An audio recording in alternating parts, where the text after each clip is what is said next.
evacuation of homes within the range of military operations. Thank you. You have just been listening to General Montgomery Smith, commanding the state militia at Trenton. In the meantime, further details of the catastrophe at Grover's Mill are coming in. The strange creatures, after unleashing their deadly assault, crawled back in their pit and made no attempt to prevent the efforts of the firemen to recover the bodies and extinguish the fire.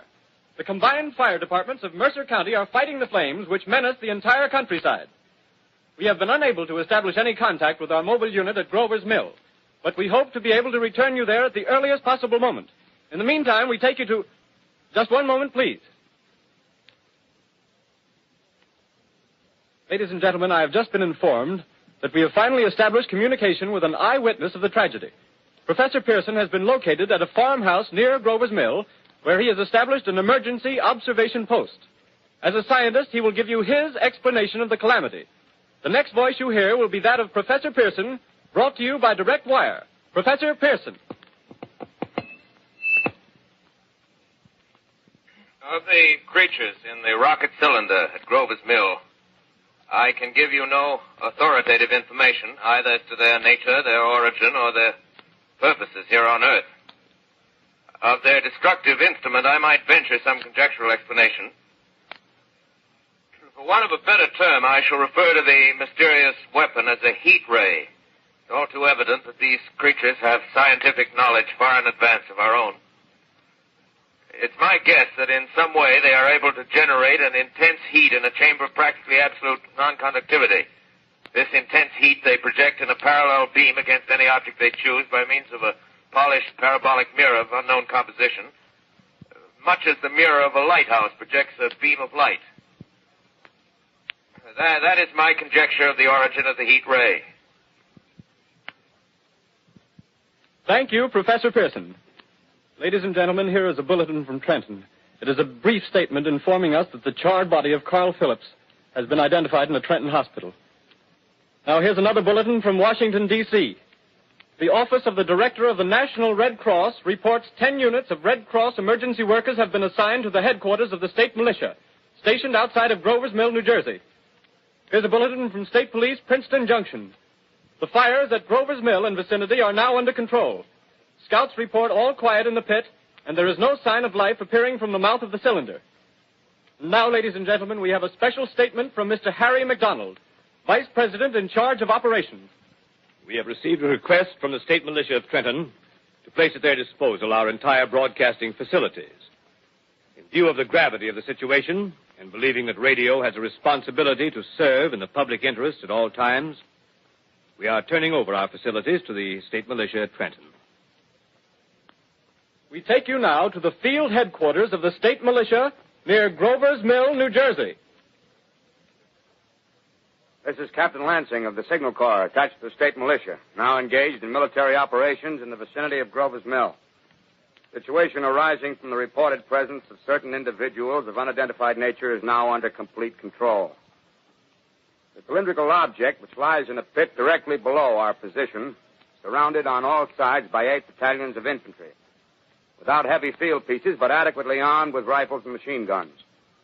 All cause for alarm, if such cause ever existed, is now entirely unjustified. Things, whatever they are, do not even venture to poke their heads above the pit. I can see their hiding place plainly in the glare of the searchlights here. With all their reported resources, these creatures can scarcely stand up against heavy machine gun fire. Anyway, it's an interesting outing for the troops. I can make out their khaki uniforms crossing back and forth in front of the lights. Looks almost like a real war. There appears to be some slight smoke in the woods bordering the Millstone River, probably fire started by campers. Well, we ought to see some action soon. One of the companies is deploying on the left flank. A quick thrust and it'll all be over. Now, wait a minute. I see something on top of the cylinder. No, it's nothing but a shadow. Now the troops are on the edge of the Wilmot Farm. 7,000 armed men closing in on an old metal tube. A tub, rather. Well, wait, that wasn't a shadow. It's something moving. Solid metal, kind of a shield-like affair rising up out of the cylinder. It's going higher and higher. What? It's standing on legs, actually rearing up on a sort of metal framework. Now it's reaching above the trees and the searchlights are on it. Hold on.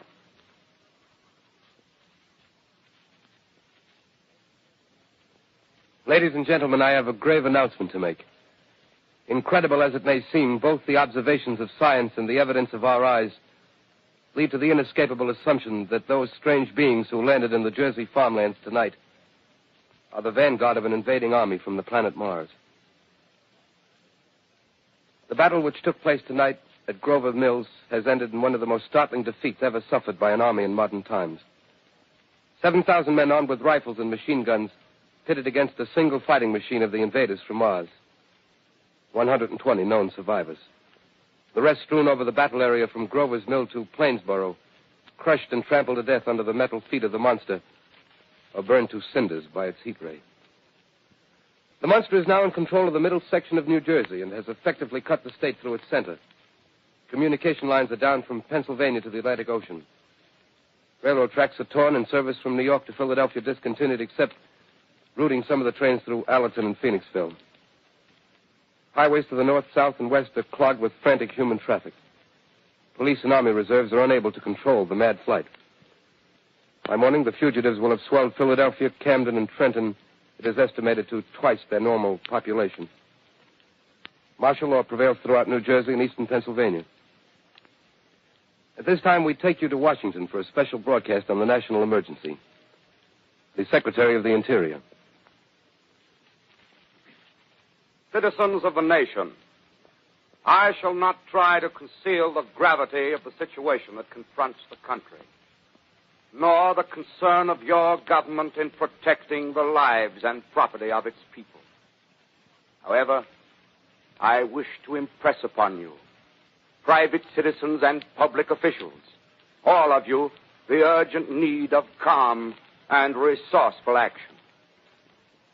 Fortunately, this formidable enemy is still confined to a comparatively small area, and we may place our faith in the military forces to keep them there. In the meantime, placing our faith in God, we must continue the performance of our duties, each and every one of us, so that we may confront this destructive adversary with a nation united, courageous, and consecrated to the preservation of human supremacy on this earth. I thank you. You have just heard the Secretary of the Interior speaking from Washington. Bulletins too numerous to read are piling up in the studio here. We're informed that the central portion of New Jersey is blacked out from radio communication due to the effect of the heat ray upon power lines and electrical equipment. Here's a special bulletin in New York. Cables have been received from English, French, and German scientific bodies offering assistance. Astronomers report continued gas outbursts at regular intervals on the planet Mars. The majority voiced the opinion that the enemy will be reinforced by additional rocket machines. There have been several attempts made to locate Professor Pearson of Princeton, who has observed Martians at close range. It is feared he was lost in the recent battle. Langham Field, Virginia. Scouting planes report 3 Martian machines visible above treetops, moving north toward Somerville with population fleeing ahead of them. The heat ray is not in use, although advancing at express train speed, invaders pick their way carefully. They seem to be making a conscious effort to avoid destruction of cities and countryside. However, they stop to uproot power lines, bridges, and railroad tracks. Their apparent objective is to crush resistance, paralyze communication, and disorganize human society. Here is a bulletin from Basking Ridge, New Jersey. Coon hunters have stumbled on a second cylinder similar to the first, embedded in the great swamp 20 miles south of Morristown. Army field pieces are proceeding from Newark to blow up the second invading unit before the cylinder can be opened and the fighting machine rigged. They are taking up a position in the foothills of Watchung Mountains. Another bulletin from Langham Field, Virginia. Scouting planes report enemy machines, now 3 in number, increasing speed northward, kicking over houses and trees in their evident haste to form a conjunction with their allies south of Morristown.